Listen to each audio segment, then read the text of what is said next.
Isang magandang araw po, Karine. Lalong-lalo na sa inyong mga tagapakinig.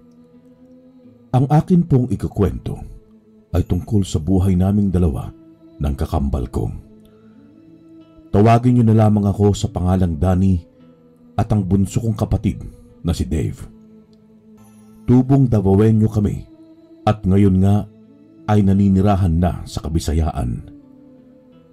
Sa probinsya ng Balingasag, Misamis Occidental, naninirahan ang aming mga magulang na si Ka Empoy at Ka Ella. Galing sila sa pamilya ng mga antingero na pasalin-salin sa bawat henerasyon. Parehas na antingero, antingera ang aming mga magulang. Kilala kami sa aming baryo. Maraming dumarayo sa aming bahay na galing pa sa iba't ibang lugar para magpagamot sa amin. Namulat kaming dalawa ng kakambal ko na ito ang ikinabubuhay ng aming mga magulang. Hindi naman sa nagpapabayad kami sa bawat tulong na ibinigay namin. Sadyang nagbibigay pasalamat lamang ang mga taong natulungan namin, kaya bukal din sa loob ang pagtanggap namin. Noong bata pa kami ni Dave, siguro nasa 10 taong gulang na kami, may napapansin akong kakaiba sa aking kapatid. Lagi ko siyang nakikitang nagsasalitang mag-isa at minsan naman tumatawag nang wala namang kausap. Sabi ng aking ama, espesyal daw si Dave dahil meron siyang kakayahang makakita ng ibang nilalang na hindi kayang makita ng pangkaraniwang tao. Dave, sinong kausap mo? Kaibigan ko, kuya. Tara, ipapakilala kita. Hinayaan ko na lang si Dave sa kanyang ginagawa. Hindi naman sa natatakot ako na makakita ng ibang nilalang. Ayaw ko lang silang maistorbo.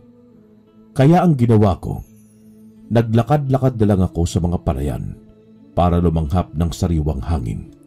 Sumilong ako sa isang puno ng mangga. Naupo ako roon at nahiga sa ilalim ng puno. Napasarap ang tulog ko sa lakas ng simoy ng hangin.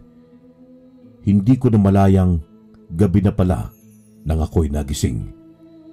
Nagising na lamang ako nang naramdaman kong may humihila sa aking paa.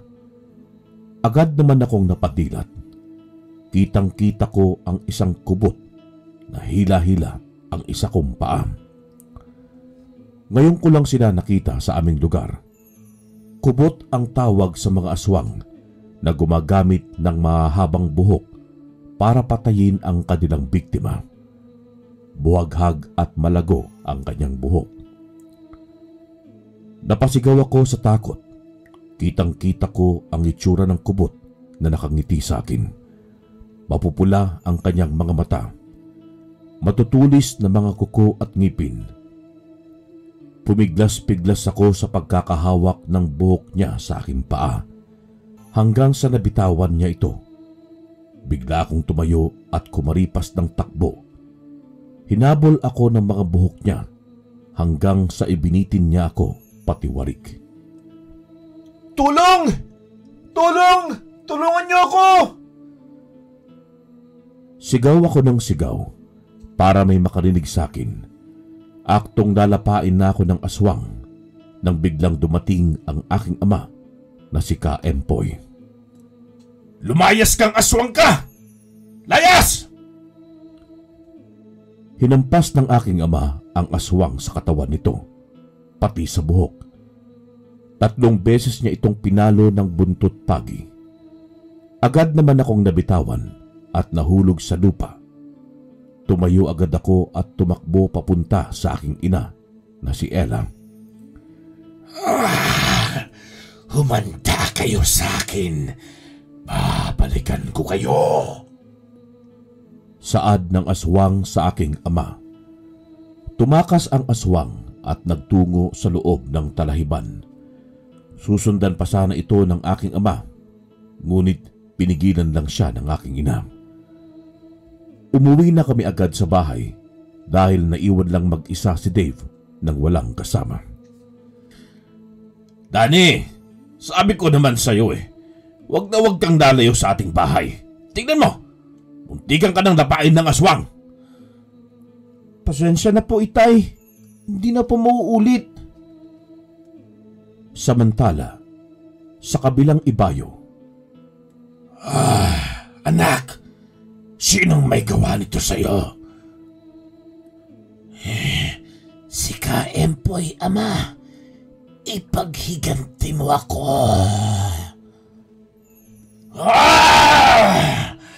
Kaempoy, humanda ka. Pagbabayaran mo ang ginawa mo sa aking anak.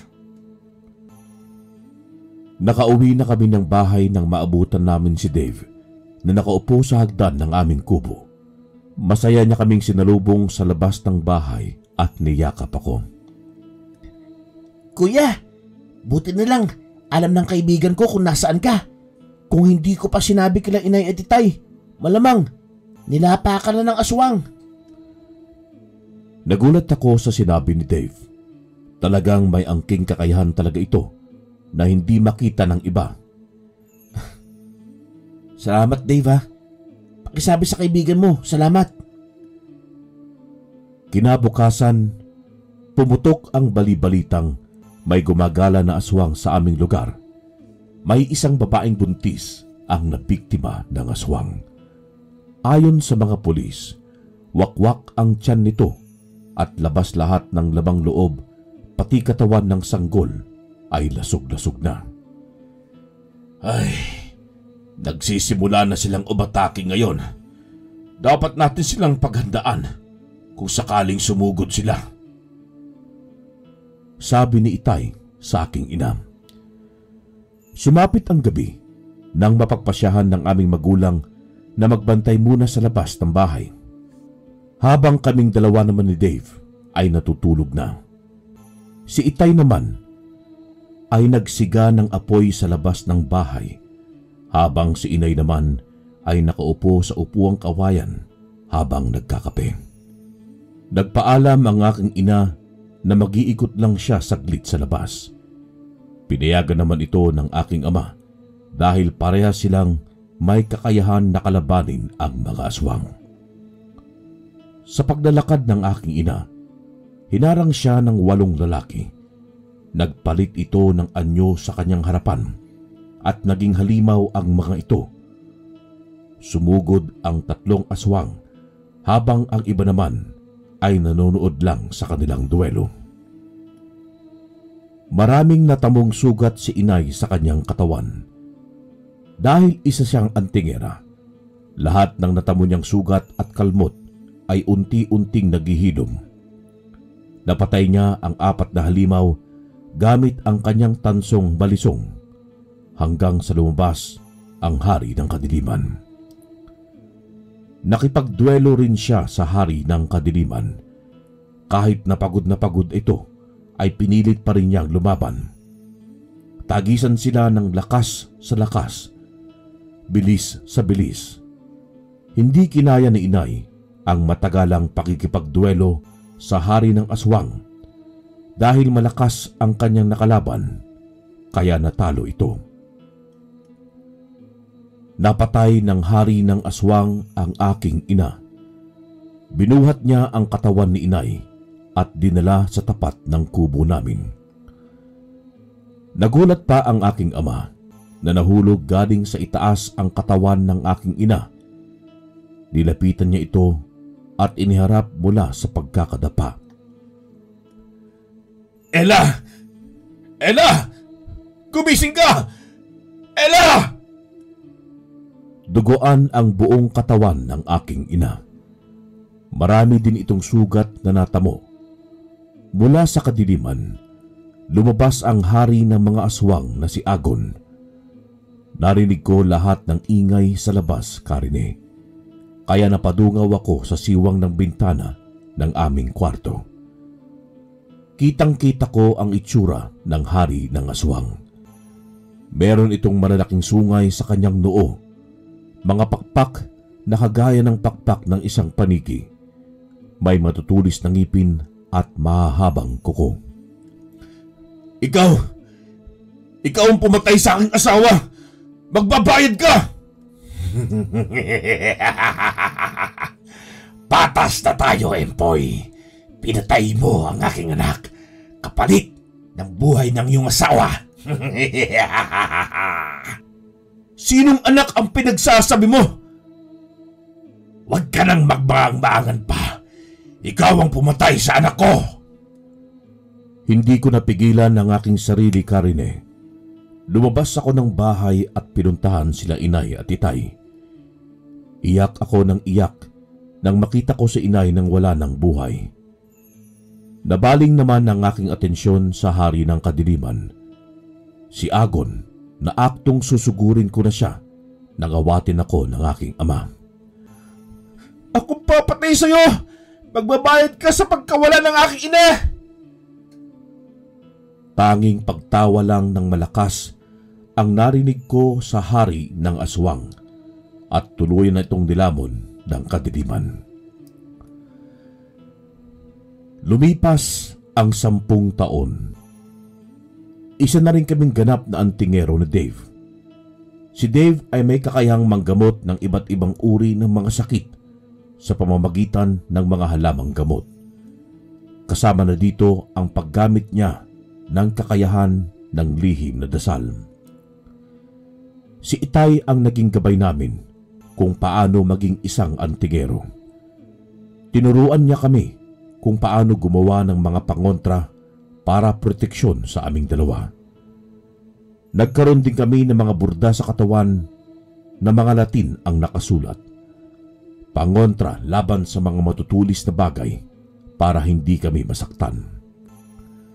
Iba't ibang ritual para hindi kami tatalaban ng kahit na anong uri ng matutulis at nakamamatay na sandata. Ipinamana sa akin ni Itay ang dating sandata ni inay, ang tansong balisong. Dinasalan ito ng aking Itay bago ibigay sa akin. Ang lahat ng masusugatan ng talim nito ay hindi nagagaling. Isang araw, may bumisita sa amin na mag-iina.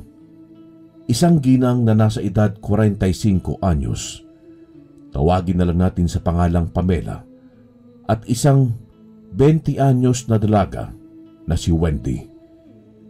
Galing pa raw sila sa malayong lugar sa Manila.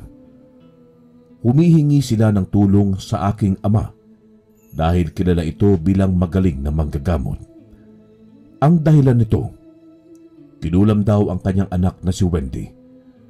Marami na silang nilapitang albularyo pero tinanggihan lang sila dahil malakas ang puwersa ng kalaban na kinakaharap nilang mag-iina. Pinapasok ni ama ang mag-ina sa loob at tinignan niya ang dalaga ng malapitan. Tabingi ang panga nito na parang na-stroke at baliko ang kanyang braso.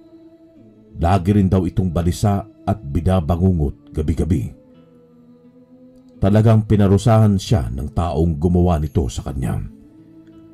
Pinagdikit ang dalawa nitong palad at nakita ang hindi pagkapantay-pantay ng kanyang hiniliit. Kumuha pa ito ng balahibo ng manok at inipit sa pagitan ng hinlalaki ng daliri sa paa. Kwento ng kanyang ina. Nagkaroon ng nobyo ang kanyang anak. Nagpakilala ang lalaki na balo na raw ito. Kaya pinayagan niya itong manligaw at kalaunan naging sila ni Jaime. Pero ang totoo, meron daw itong asawa na nasa malayo at buhay na buhay pa hanggang ngayon. Nalaman ito ni Emily at mabilis bumiyahe patungong Maynila. Pinakiusapan ang anak niya na hiwalayan na niya si Jaime. Ngunit nagmatigas pa ito hanggang sa dumating sa pagmamakaawa si Emily. Ilang ulit tumawag at nagpunta sa bahay si Emily sa kanila para kausapin na itigil na ang relasyon nila. Hanggang sa nabaliw na raw si Emily. Naghanap daw ito ng isang magaling na mangkukulam sa Capiz at ito na nga ang nangyari kay Wendy. Matapos magkwento ni Pamela, nagtungo si Itay sa altar, nagsindi ng kandila at nagdasal ng taimtim bago harapin ang dalaga. Batid ni Itay na napakalakas ng makakaharap niya ngayon, kaya sinuot niya ang isa niyang medalyon. Lumapit si Itay sa dalagita at pinatawan nito ang dalaga ng isang orasyon. Kalaunan, sumagot naman ang mangkukulam sa tanong ni Itay. Lalaki pala ang mangkukulam. Huwag kang mangialam, Empoy. Nagulat ang aking ama na kilala siya ng mangkukulam. Iniisip niya kung sino mangkukulam noon ang nakaharap niya. Tinanong ni Itay sa mangkukulam kung bakit niya pinarusahan ang dalaga. Galit na galit itong sumagot sa kanya. Tinanong pa ni Itay kung anong pangalan ng mangkukulam. Sinabi naman ito sa kanya. Linda Sinumpaan. Napahinto ang aking ama nang marinig niya ang pangalan na yun. Kilala na niya ang mangkukulam na ito. Ito ang pumatay sa kanyang ina noong bata pa lamang ito. Hindi nagdalawang isip ang aking amang kitilin agad ang buhay ng mangkukulam na ito. Agad niyang itinarak ang kanyang hintuturo sa liig ng dalaga na parang ginigilitan niya ito ng leeg. Manghang-mangha ako sa aking nakita, Karine.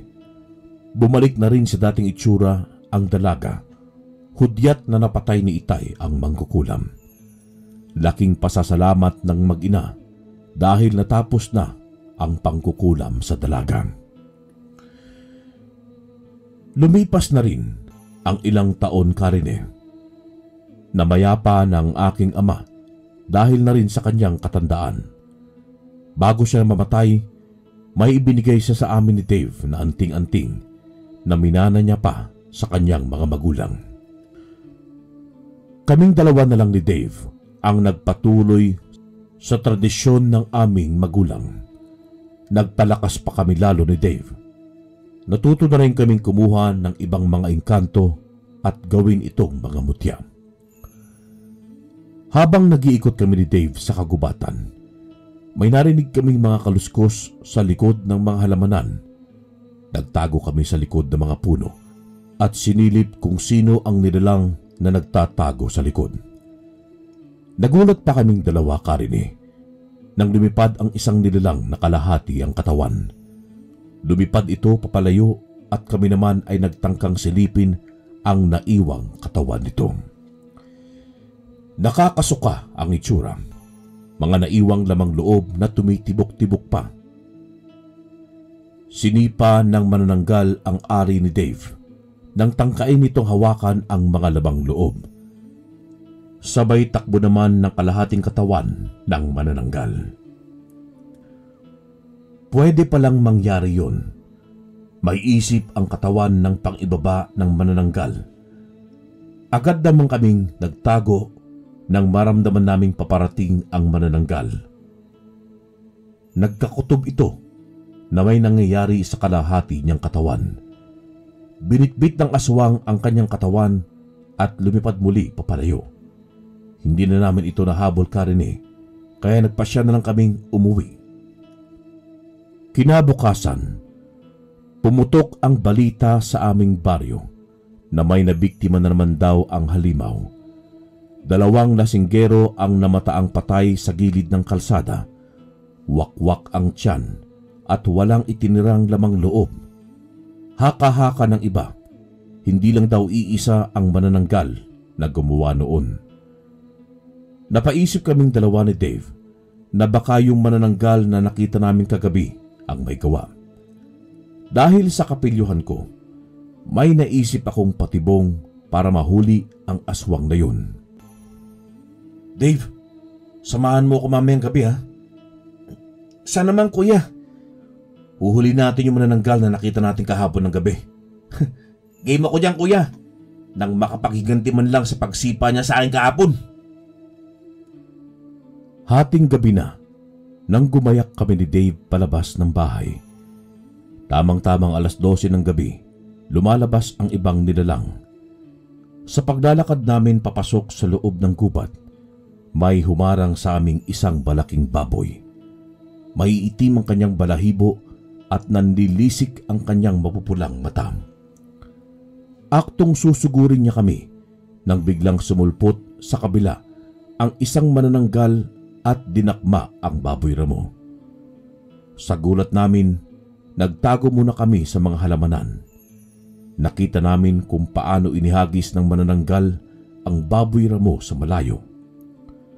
Sumigaw sa sakit ang baboy nang tumama ang kanyang katawan sa puno at bumalik sa pagiging anyong tao. Nag-iba kami ng daan ni Dave. Dumaan kami pasilangan sa pagdalakad namin. Ang malamig na hangin na dala ng mga puno ay nag-iba. Biglang nagbago ang ihip ng hangin.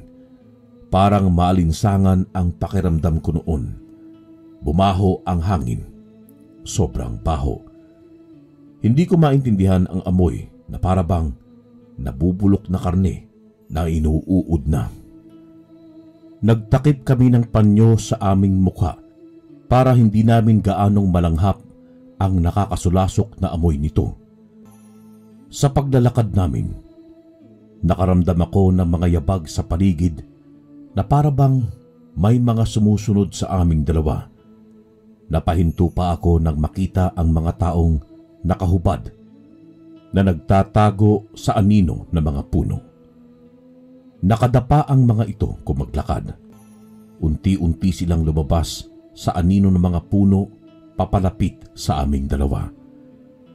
Para silang aso kung gumapang sa lupa. Nanlilisik ang kanilang mga mata at matatalas na ngipin na handa ng mga gat. Humanda ka, Dave. Mapapalaban tayo. Nagtalikuran kaming dalawa. Siya sa harap at ako naman ay sa likod. Napapalibutan kami ng mga halimaw na hayok kumain ng laman ng tao.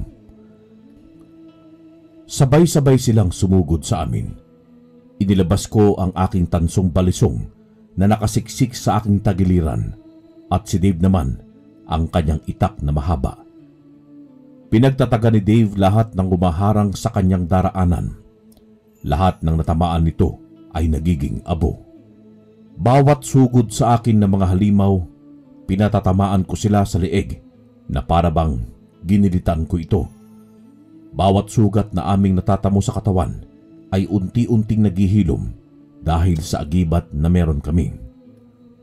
Mahaba pa ang gabi nang mangyari yon. Napagod na si Dave sa pakikipagtunggali. Napasandal pa ito sa aking likuran na parabang pagod na siya sa tagal naming nakipagduelo sa mga aswang. Hindi maubos-ubos ang mga kalaban namin. Dave! Ang pambulag! Nang sinabi ko sa kanya yon, sabay kaming nag-orasyon. Nagulat pa ang mga halimaw na nakapalibot sa amin nang bigla kaming nawala sa kanilang harapan. Pero ang totoo, hindi kami umalis sa aming kinatatayuan. Nagpalinga-linga ang mga aswang at pilit kaming hinahanap. Nang makabawi na kami ng kaunting lakas, agad namin silang sinugod isa-isa. Nagsibalikan ang ibang nilalang papasok sa likod ng mga anino ng puno. Napaatras sila dahil hindi nila makita ang kanilang kalaban. Pinagpatuloy pa rin namin ang pagpaslang sa mga halimaw na naroon hanggang sa unti-unti silang naglaho. Sabay kaming napabagsak ng upo ni Dave. Naubos ang lakas naming dalawa sa biglaang pakikipaglaban sa mga aswang. Napagpasyahan na rin naming umuwi, Karine, at malapit na ring magbukang liwayway. Nang makauwi na sa bahay, biglang bagsak ang aming katawan na nakahiga sa papag. Tanghali na nang kami ay nagising. Ginising ako ni Dave dahil may nakita raw siyang kakaiba na umaaligid-aligid sa aming bakuran. Agad naman akong tumayo at sinilip ko sa bintana ang taong tinutukoy niya. Pagdungaw ko naman sa labas, wala naman akong nakitang kakaiba. Ang bahay namin noon, Karine, ay 3 bahay ang pagitan na sukat. Medyo malayo rin ang aming mga kapitbahay, kaya kapag sumigaw ka, hindi ka rin nila maririnig. Nagpatuloy pa rin kami sa aming panggagamot. Dinarayo pa rin kami kahit wala na ang itay. Maghapon kaming abala, kakaasikaso sa aming mga bisita. Merong nabarang, nakulam, naengkanto, ginayuma, inaswang, at marami pang iba. Sumapit na naman ang gabi. Ang malamig na hangin ay naging maalinsangan, sobrang init. Nakatambay kaming 2 sa tapat ng bahay habang nakaharap sa sinigaan kong apoy kanina. Malakas ang pakiramdam ni Dave na may panganib. Lingid sa alaman ko na mayroon pala itong alagang sigbin. Nito lang niya sinabi sa akin ang tungkol doon. Hindi naman ako nagtaka dahil bukas ang kanyang ikatlong mata. Kahit bata pa lang ito, marami na siyang nakikitang kakaiba. Tinanong ko siya noon kung nakikita pa ba niya yung taong tinutukoy niya na umaaligid sa labas ng bahay. Tumawa naman siya ng bahagya nang sabihin niya sa akin na wala na yun. Inutusan pala niya ang alaga niyang sigbin na hanapin ang nilalang at kung makita niya na kakaiba ang wangis nito ay paslangin na niya kaagad. Sa pagtambay namin sa labas ng bahay, tila may nagbabadya na namang panganib. Pareho naming naramdaman na mayroong papalapit sa aming 2. Bumulong ako ng orasyon. Ginamit ko ang mutya ng linta bilang pambulag para hindi kami mahanap ng aming kalaban.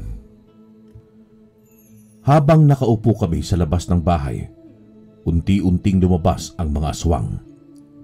Hindi nila kami nakikita dahil sa lakas ng pambulag na ginamit namin. Nanatili lang kaming nakaupo sa aming pwesto habang pinagmamasdan namin ang kanilang kinikilos. Umikot sila sa buong kabahayan. Wala silang nakitang kakaiba kaya umalis na agad ang mga ito. Hindi yata nila tayo kilala, kuya. Saad ni Dave. Hinayaan lang namin silang makalayo-layo bago namin sila sundan. Nalaman namin kung saan sila nagkukuta. Medyo tago ito sa loob ng masukal na kagubatan. Naglalakihang mga puno na kahit umaga ay hindi tatagos ang liwanag ng sikat ng araw sa lugar na yon. Para silang isang maliit na baryo. Inobserbahan pa namin sila hanggang sa mag-umaga na. Wala namang kakaiba pagsapit ng umaga sa lugar na yon. Napakatahimik. Halos lahat ng nakatira doon ay tulog sa umaga. Nagpasya kaming 2 ni Dave na umuwi na at babalik na lang mamayang gabi. Kinaumagahan, maraming tao ang nasa labas ng aming bakuran. Humihingi sila ng tulong para makita nila ang kanilang kamag-anak na nawawala. Sabi ng aling na pagtanungan ko, 2 araw nang nawawala ang kanyang anak. Ang isa naman ay 5 araw nang hindi nakikita at umuuwi. Napakarami na palang nawawalang bata ngayon sa lugar namin. Kaya inutusan ko si Dave na hanapin kung sino ang kumukuha ng mga nawawalang bata. Agad naman niya akong sinunod at kinausap niya ang kanyang 2 alaga. Isang sigbin at ang nuno sa punso na nakatira sa gilid ng puno ng saging. Una niyang kinausap ay ang nuno sa punso. Tinanong niya ito kung may nakikita ba siyang kakaiba sa paligid.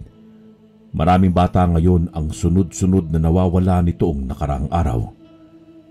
Alam na alam ng duwende ang mga nangyayari sa labas dahil ang pwesto ng kanyang tirahan ay nakaharap sa kalsada. Kaya kitang-kita niya kung sino o ano ang kumuha sa mga bata.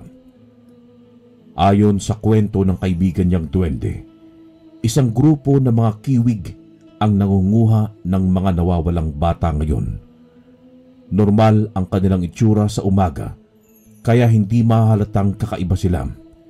Pagsapit naman ng gabi, nagbabago ang kanilang anyo bilang isang mabangis na aso, baboy ramo at malaking pusa. Napag-alaman namin ni Dave na sa masukal na kagubatan ito matatagpuan ayon sa kaibigan niyang Sigbin.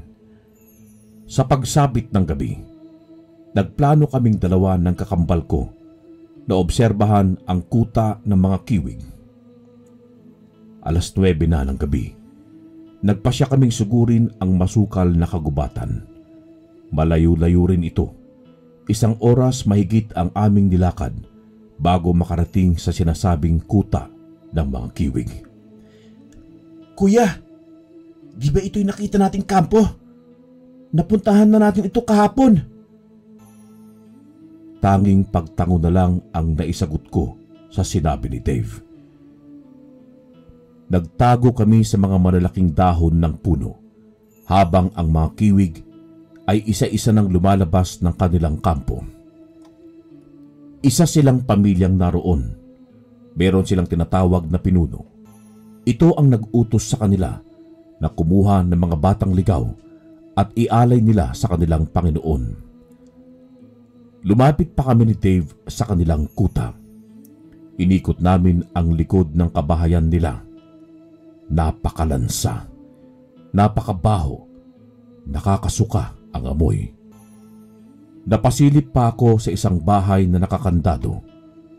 Sumilip ako sa maliit na siwang ng bintana at nakita ko ang mga batang nakakulong. Bubuksan ko na sana ang bintana nang may dumating na isang aswang.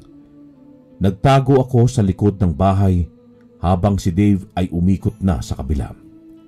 Naghiwalay kaming dalawa. Binuksan ng aswang ang pintuan kung saan nakakulong ang mga bata at kumuha ng isang batang lalaki. Nagsisigaw sa takot ang bata nang hilain niya ito palabas.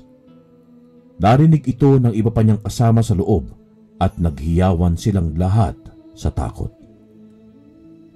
Nakalapit si Dave sa pinangyarihan habang ako naman ay nasa likod pa rin ng bahay na pinagkukulungan ng mga bata.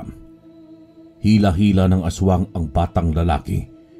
Binuhat niya ito at inihiga sa lamesa ng kanilang pinuno. Siya ang magiging pagkain natin ngayong gabi. Naghiyawan ang mga kiwig sa narinig nila. Tuwang-tuwa ang iba habang nagsasayaw at may kasamang tugtugan na tila fiesta ang nangyari. Lumapit ang pinuno ng aswang sa lamesa kung saan nakahiga ang bata. Kumuha ito ng matulis na patalim at iniangat sa kanyang uluhan. Hawak ng kanyang 2 kamay, tanda ng itatarak niya ang punyal sa puso ng batang walang malay. Bago pa man magawa ng pinuno, tinirador ni Dave ang kamay ng pinuno dahilan para mabitawan nito ang hawak na punyal. Napasigaw ang pinuno sa sakit na nararamdaman niya at tinanap kung sino ang gumawa nun sa kanya. Napatigil ang lahat sa nangyari. Sunod-sunod nagpakawala ng bala si Dave sa kanyang tirador. Isa-isang nagbagsakan ang mga halimaw. Nataranta ang mga ito dahil hindi nila makita ang kanilang kalaban. Hanapin niyo ang may gawa nito! Hanapin niyo! Sambit ng kanilang pinuno.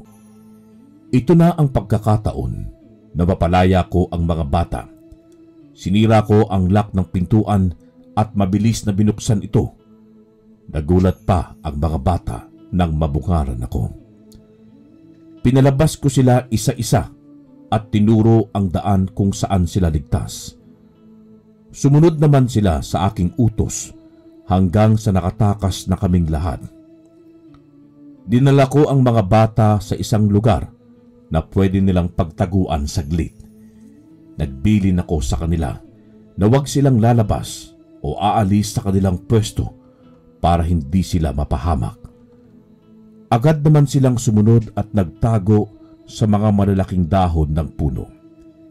Binalikan ko si Dave sa kuta ng mga kiwig. Nakipaglaban kaming dalawa sa mga aswang at sa kanilang pinuno. Tumagal ng 2 oras ang aming pakikipagbuno sa kanilang lahi. Napaslang namin ang iba pang mga aswang at ang iba naman ay tumakas na. Hinabol namin ang pinuno ng mga kiwig nang ito'y tatakas na. Naharang naming dalawa ang daraanan nito kaya napaatras ito sa aming dalawa. Patawa-tawa pa ito sa amin at unti-unting nagbago ang kanyang anyo. Lumabas ang makakapal na buhok sa kanyang katawan. Humaba ang kanyang matutulis na kuko at pangil. Nagpalit anyo siya bilang isang mabangis na aso. Nanlilisik ang kanyang mapupulang mata na tumingin ito sa aming dalawa. Sabay kaming 3 sumugod. Tadyak, hampas ang natamo naming dalawa sa mabangis na aso. Sumugod ako sa kanyang harapan at sa likod naman si Dave. Inilabas ko ang aking tansong balisong para itarak sana sa katawan ng halimaw. Ngunit nadaplisan ko lang siya ng kaunti. Habang si Dave naman ang sumugod mula sa likuran. Hawak-hawak ang kanyang itak. Iwinasiwas niya ito sa halimaw. Mabilis rin ang ikinilos ng halimaw kaya nadaplisan niya lang ito sa tagiliran.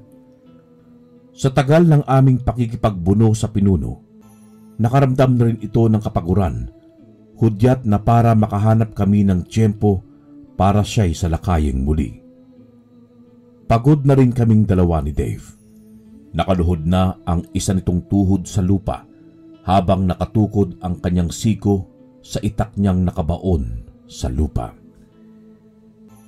Nagtamo rin ako ng sugat sa aking dibdib na akin namang ikinahina agad. Malaki at malalim ang kalmot na ginawa ng pinuno sa aking katawan. Hindi ko pa magawang hilumin agad ang aking sugat hanggang nasa kalagitnaan ako ng labanan. Pinilit naming tumayo ng aking kakambal.